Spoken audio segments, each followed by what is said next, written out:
sé que te feel y te apaga, yo te voy a olvidar. Yo te voy a olvidar. No sé que te feel y te apaga, yo te voy a olvidar. Yo te voy a olvidar. What's good, everybody? You're here today at Budega NYC for the sit down. I'm Luke Cologne. I'm Alex Norman. And I'm Billy Valentín. Salsa Billy. That's it. Yes, sir. And in honor of a Hispanic Heritage Month, we are sitting with a group of operators, advocates, brands that are all of Latino heritage in our feature for this next couple of weeks. And today we bring everybody, as we just introduced, Billy Valentín.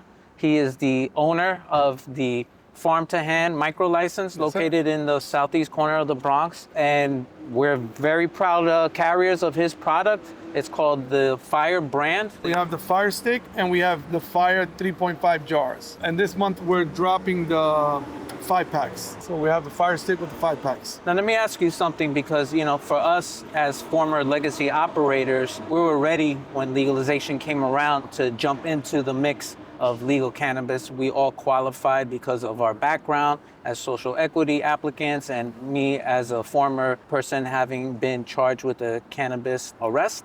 What about the legal industry surprised you or you weren't expecting versus your experience as a legacy operator? Compliance is the biggest hurdle. As a legacy operator, we're used to growing our weed, taking it down, drying it, curing it, bagging it, goes out. Having to build a brand with your product is kind of the hardest part. I mean, I can go and sell wholesale to a processor, but then I'm defeating the purpose, because we're getting minimal amount of money and not enough recognition, right? So we have to build a brand around the product that we're making so that people could understand who we are and keep it legacy-based. So people feel that connection. Anytime I go to a store, I try to go myself just to introduce myself and let them know where we come from. Like, we are from the legacy market. We come from New York City. We come from our humble beginnings. We come from the projects. And we worked our way up to being able to be at this point, right?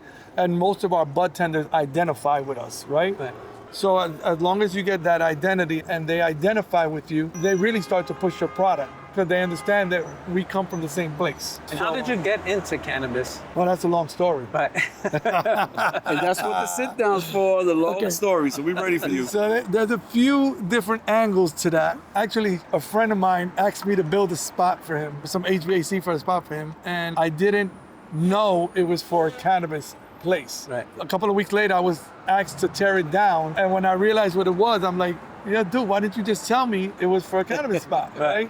Because I come from a construction background and realized that he was growing, right? And I realized that the hardest thing or the way to grow is through environmentals. And I did that all my life. I'm an HVAC technician, connecting installer. thermostats, monitoring That's what I levels. do. Yeah. So controlling a room's environment was easy for me because I did it all my life. Lack of funds, lack of money. The one day I'm like, I'm gonna start growing, right? And I went to visit my partner and I told him, Ralph, listen, I wanna start growing. And he looked at me and he starts smiling and he takes me to this apartment where he had like 4 lights. Right. Or 3 lights, little lights, And he was growing and I'm like, okay, yeah, this is what I wanna do. Like, this is what we gotta do.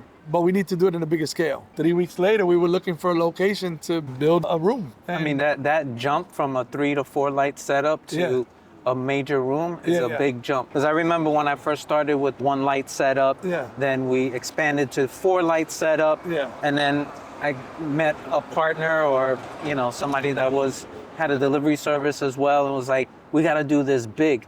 And I was like, man, I don't know. I never really thought about doing this that big. He's like, no, it only makes sense to do this. And then when we made that jump from 4 lights to 12 lights, then to 24 lights, the game changed at that point. And to your point, because the environment changes, right? Because when you're dealing with 3 lights, you could pretty much manage in a small room, run a little simple AC unit, keep some fans going, and the environment stays pretty stable. But once you start ramping up, everything affects the plants, even the grow medium, right? Everything. If you're the difference between having soil in your pots versus cocoa versus a hydroponic system can affect the humidity levels in completely. So knowing how to dial in your environmentals was everything.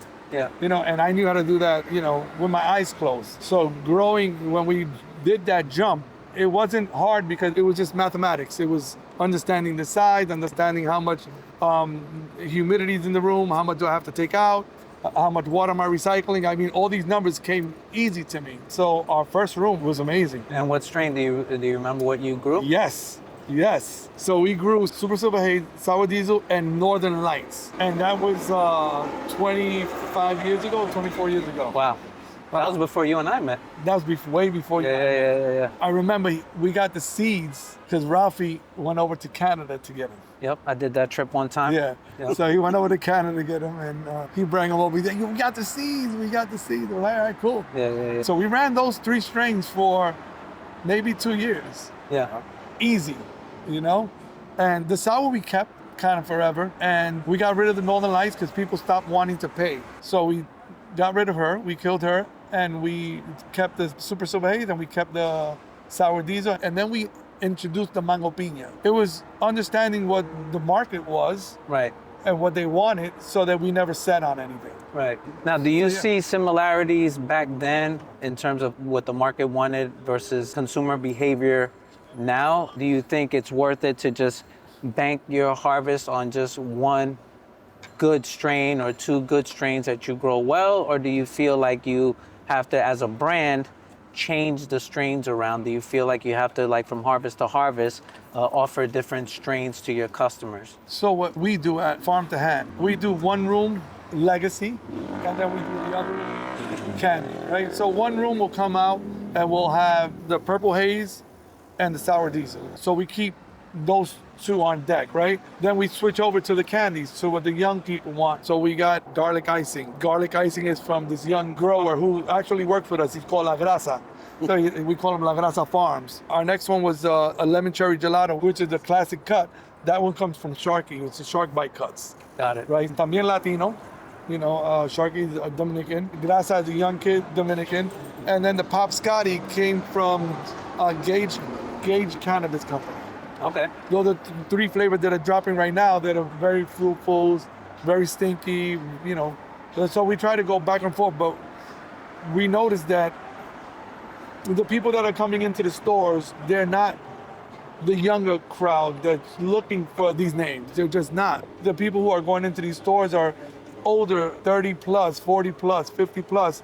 And when they see the brands that are nostalgic to them, that they understand, that they remember from their youth, those are the ones they tend to lead. That's where the connection is. That's where the connection is, and that's where they lead to. So I see myself selling out of those brands much, much quicker. I mean, people have been asking for your sour and your purple, and I'm like, I'm still waiting for it to come back.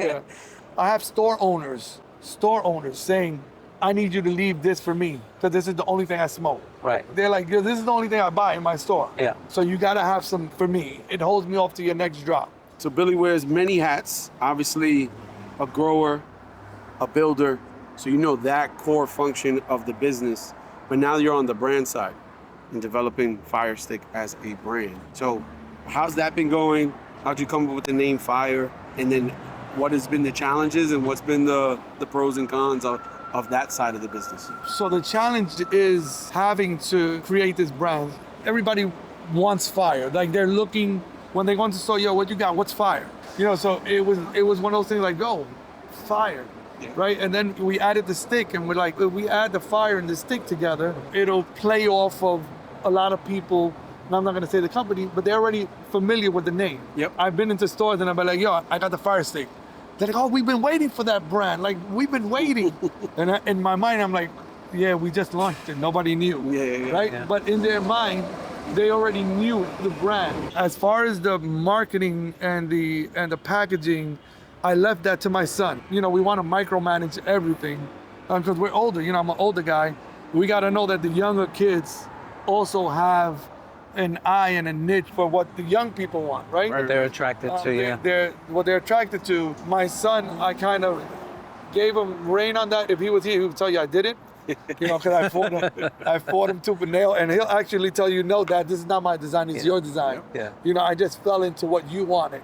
I got brought into the conversation at one point. You did, right? Pulled me in. I was like, you know, So I family business. Don't pull me in on this. Yeah. So he got pulled into the argument.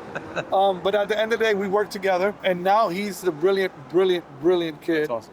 Now he's at stores trying to get more contacts, and I truly think that this game is going to be a young man's game. It's not for us anymore. I mean, we're here and we're setting the foundation for what we have to do, right? But it's going to take those young kids like La Grasa, my son Christian, a couple of other young cats to take what we've started as a legacy and take the reins and take it to the next level. And hopefully they're able to do that. Yeah, so what I'm hearing is you're taking the ubiquity of a name and what you hear from the streets, what you hear from the customer, and then you actually translating that with your son in partnership to actually make it relevant for today, which a lot of folks are too headstrong to go and actually tap the younger folks that have the visual identity for building a brand. Because I see it from that side of building the brand is tough, but I didn't tap him. I fought him tooth and nail. Tap versus fight. That's the difference between a dad and a partner, right? Yeah. I didn't tap him. Two headstrong Puerto Ricans. We're just too headstrong. As a matter of fact, last week he called me. I'm driving up to get our products tested, and he's like, Dad, listen, I've come to the realization that, you're just too headstrong. I don't want to lose our relationship because I love you too much, so I'm going to step back. And I'm going to let you, and I'll just follow whatever you say. And at that point, I realized that I'm probably a little too headstrong. So that day, I took a step back, and it's not too far back. I'm talking about the conversation. The reins a little bit. The conversation was last week, 2 weeks ago. Loosen the reins, yeah. And I gotta loosen up. I gotta loosen the reins. It's just, for me, this is the opportunity of a lifetime, right? You don't get these opportunities, and I didn't think I was gonna get it, right? Because when you come to start thinking about who got the first licenses, think about it. They were all outside farms. Right. Who were they? Were any of them Latino? No. I mean, and I don't want to make this a debate or cultural thing. Culture war, yeah. Or culture war. It's just, that's not what I'm trying to do. The facts are but facts, the right? facts are facts. Who got the licenses first, right? Right. Were any of them ever legacy growers? Were any of them ever real cannabis growers? Right. Right? So if you would have told me, listen, the state wanted to make sure that this was really executed, and they reached out to growers, the best growers from California and Colorado and this and that, and they got the first outdoor farms, you would have been like, yo, that makes a lot of sense. Right. Because they want to make sure. But if you really look at it, it didn't go to those type of people. And I'm not trying to bash the farms or what they've done. But when they gave opportunity for legacy growers to come in, it's where it should have been. For me, I would have rolled out all the indoor growers first. I would have rolled out all the outdoor growers because we need all the biomass. And then once everybody was in place, I would have rushed on all the stores, right? So New Yorkers, for me, are very exclusive. They know what they want to smoke. Yeah. Right? So they're higher end type of consumer, and they know what they want to smoke. Yeah. Right? They want somebody that knows what they're doing and not faking what they're doing. Somebody that knows the brand. Yeah. And again, if they had, reached out to these amazing growers, because there's a lot of amazing growers, Humboldt County, Colorado. Not to say that New York don't have a bunch of amazing growers, but we were all underground. And we were all indoor growers first. All indoor growers and underground, so you wouldn't know who we are. Yeah. Because talk about it. Our biggest thing was blocking our identity. Yeah. Right, and if you block your identity well enough, you can do business for a long time. Yeah. But the downfall to that is that we weren't tapped on the shoulder when the OCM needed good growers. Right. They didn't know. Right. They didn't know us, so they didn't know how to get to us. They came up with this amazing program, the CCMT program. Amazing. They allowed us to take classes, learn what compliance is, and bring the legacy growers from the legacy to compliance. I think that was something amazing that they did. Yeah. Yeah, they're bridging the gap there. And I think, honestly, to circle back to you and your son, you're also bridging the gap there. Yes. Of bringing legacy to literally pass the torch or pass the fire stick across. Absolutely. I mean, part of what Alex and I wanted to do with this sit down came from when you got to a certain age, your parents or somebody that you respected had to have a sit down with you. Absolutely. So that's why, obviously, we respect you, and we actually bring you into the store. Alex went and pulled from his Rolodex, and literally you were one of the first names to come up to say we got to have the sit down. Appreciate that. So no, passing that torch is super important. That's a reason why we wanted to highlight this month our Latino partners, our fellow brethren here, right? Puerto Rican corner. Yeah, we got the Puerto Rican domino table. We are ready to play. We're ready. It's not personal when we beat you, but we will beat you. So. We coming. Now, in honor of Latin Heritage Month, what does it mean to be Puerto Rican and operating in this space culturally? Like, what is it being Puerto Rican that adds something a little different? Adding sazon to food is always the best. Like, you got regular food, and then you got food with sazon that brings the bland, right? That brings the flavor to it. What does it mean to me? So we've always been trendsetters, right? Prior to being one of the first Latinos to have a micro license here in New York State, we were also one of the first micro distilleries in the Bronx that made a brand called Pitorro, and they hadn't been Puerto Rican doing a moonshine in the Bronx since Prohibition. Right? The last person that was distilling in the Bronx was Dutch Schultz. Right. So that takes it all the way back, right? So being the first to be a part of this brand, which I love so much, I think the plant has so much to give. I'm excited. I don't know if anybody else is gonna love this, but Puerto Rican is one of the best nationalities. Speak on it. I will say our culture is no joke, and we represent each other. I'll give you guys this. We represent you each guys other. are always the pound for pound strongest culture because you guys are a small island. But you guys rep as Puerto hard Rico. as any other country. I mean, Colombia is potentially 50 times bigger in population, but you guys rep as hard as any other culture in the city. What does Tino Trinidad say? Puerto Rico, number one. We're the biggest, and I'm gonna dare to say the best. And as we get older, if you think about how many Puerto Ricans are on the island and off the island, right? We become a powerhouse. Like, if we were to all stay together, all stick together, the change that we can make, we could be the voting bloc that changes the presidency.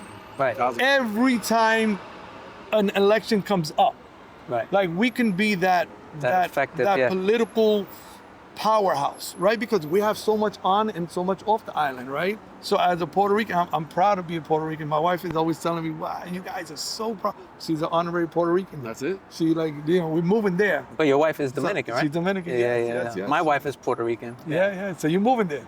Probably. Yeah, I mean, I'm feeling the pull. I'm definitely. I mean, there are a lot of Cubans. There are a lot of Cubans in Puerto Rico. My father lived in Puerto Rico. My aunt lived in Puerto Rico. They're originally Cuban. After the revolution and the exodus, a lot of Cubans went to Puerto Rico, and so there's definitely a connection there for me. 100%. And his wife, my sister, continues to send me listings of places in Puerto Rico. So there's no doubt that we will end up in PR. Final destination. And we will be very excited about that. Yep. It's something, again, I think we go back to the legacy of it all. I think in our DNA, especially when you go to the island, you see that entrepreneurial spirit, that opportunity to have that balance in life, right? That opportunity to sit down with young and old, which is something I think you have done and explained well for Fire Stick, that you brought young and old to the table, and also looking at opportunities to advance, right? We're not looking to go backwards, we're looking to go forwards. So I think PR, especially our connection to that island, you jump on a 4-hour flight, you're right there, and you're touching Earth, right? You're touching Mother Nature, and it's the only place in North America with the rainforest. I mean, to be that close to that, the beaches, the mountains, the city, and then we have our guy, Benito. Right? Benito's changing the world right now. He's doing the Super Bowl. I know. And again, I think it goes back to what I said earlier. He's become ubiquitous. With being proudful and having pride and caring about giving back. Now, if he could continue that legacy and the kids that are watching him continue that, then I see a very good future going forward. So if my son, your kids, your son can all feel that and see that tangible pride and that connection that we have to the island and to our people and carry that forward, I think we're in a good place. Yeah. That goes back to what I said earlier, right? As a people, if we stick together, the changes that we would make in this country are tremendous. I mean, you're talking about one guy. I mean, he definitely has a team. Great right? team. Yeah. He We has a always team. talk about He has a team. the team that we don't see, but it's definitely a team. They deserve the Un aplauso. the applause, Yeah, for sure, yeah. right? All he said was, I'm not leaving the island. I'm doing a residency, not in Vegas, on the island, and I'm only selling, I think everything he sold is made in Puerto Rico. Right. So his shirts were made in Puerto Rico, his hats were in the tag. The tag say it on the shirt. Yeah, so you know how much money that man, one just to generate. You know how much confidence he has to have in what he's bringing to the table to Puerto know Rico. that that's going to win? That's a Puerto Rico Because concept. that's to say I'm not going to go to Vegas, which is pretty much locked in money. Yeah. To say I have enough talent and sway and followers that they will come and jump on a plane and sell out all these tickets Yeah, I did it. for how many months straight through, yeah. and know that he was gonna win, like hit it out of the park. He's winning. That takes Winning. a lot that of goes to show you- confidence and confidence in who you got Yeah. behind you and the vision. And I think it's yet to be seen Yeah. the impact, because not only is a Super Bowl happening, but there's a global tour that touches South America, that touches Europe, and goes all the way to the other side of the world in Japan. Yeah. So I think we're gonna see the effect of our people and our culture Yeah. globally Yeah. like it's never been done before. Like it's never been Like done. you know, there's salseros in Japan, Yep. but to see Benito represent and his team represent there and everywhere else in the world, I think it's. I'm telling you, I think Puerto it's- Rico has it's a the pound for masterclass. pound Yeah. title, man. You guys got the pound for pound title. It's a masterclass in marketing, production, artistry, Brand. execution, entrepreneurial. Yep. You know, like Branding, it's a branding, masterclass of the whole thing. Absolutely. And I look at it in that like nuanced way because I experienced the show myself. And not only did I appreciate it to see the show, I also looked at when you're on the island, everyone that adopted the font, the graphics, the story of the residency, Yep. it went as far as Doritos to Dongu to restaurant menus to everything that encompassed the island was that. That's And that was special in itself. It was And now amazing. that's going to be spread around the world, which is Around the a world. little mind blowing. Around the I've been world. around the world a bunch of times, Around the world. and I never had that connection everywhere I went, Yep. because you do feel like you're the only Puerto Rican in the middle of China, wherever I was. But now to have Benito go out and say, yeah, I am going to be the only, Yep. and I am going to start this. And he's repping it in It's the right special. way that Yeah, you yeah, feel yeah. proud of. He's Yeah, doing yeah. it in a way that we can be proud of. So when you ask me, how do I feel to be? I feel like Benito right now. Right. We are all Benito. We're all right? Benito. Or, Benito. He's getting- or Benito saw everything you've done Yeah. and everything that we've done collectively, Yeah. and is actually taking that strength Yeah. and moving forward. Move Yeah, forward. yeah. Because But he I is mean, younger than us. But Yeah. you think about, we had Pitorro de Coco legally in the That's right. stores 10 years ago. And Pitorro de Coco came from our tradition. Our tradition is our moonshine. We make our moonshine out of whatever fruit is in season, actually, right? So when you're in Puerto Rico, whatever fruit is in season is what you're making your Pitorro. Farcha, It's whatever guanábana, whatever But- fruit. So we're talking about our mash. And then once you do your fermentation and you distill it, then you add another layer of fruit to it. Right. And so either you're adding coconut, pineapple, palcha, whatever. And then back in the day, you would bury it, Yep. right? And then only be drunk or use drunk on the day of an event. Right. Like, so if there's a sweet 16 or a birthday or a wedding, you would send the youngest guy to go Dig it up. dig it up. Dig it up, and now you're drinking Yeah. Pitorro that's been buried for 6 months. Can I say something on camera? Yeah. Can we get a Pitorro de Coco strain going? So we're working on drink. we're working on getting the drinks Yeah. that we used to have from Pitorro. So we'll have the same Sign me flavor. up. Are you gonna have my favorite? Flavors? Are you gonna have my favorite? Which one? The Selma Hayek. Absolutely. Absolutely, we can have the Selma Hayek, you know? And then instead of having alcohol, it'll be cannabis infused with the same Pitorro flavors. Yeah. So yeah. we're working on that, you know? You heard it first. Yeah. It's Yeah. coming. Yeah, we're working on that because it's needed. It's Yeah. you know, it's a part of our DNA. It's a natural expansion Yeah. from the brand that you're building, Yep. the brand that you have, Yep. and then mashing them together. Absolutely. I'm glad I asked the question because Yeah. I'm excited for it. Absolutely. So next summer, you think? Hopefully Okay. by next summer we're there. Summer 26. Yep. We'll have Yep. the refreshing drinks. On that note, With that, We're here with the sit down. I'm Alex. This is Billy Valentín, farm to hand, micro license, South Bronx, New York. South Bronx, New York. Bodie from the Bronx. Yes, sir. This is Lou Colon from Brooklyn. We're here, 321 4th Ave, Budega, NYC. See you in the next sit down.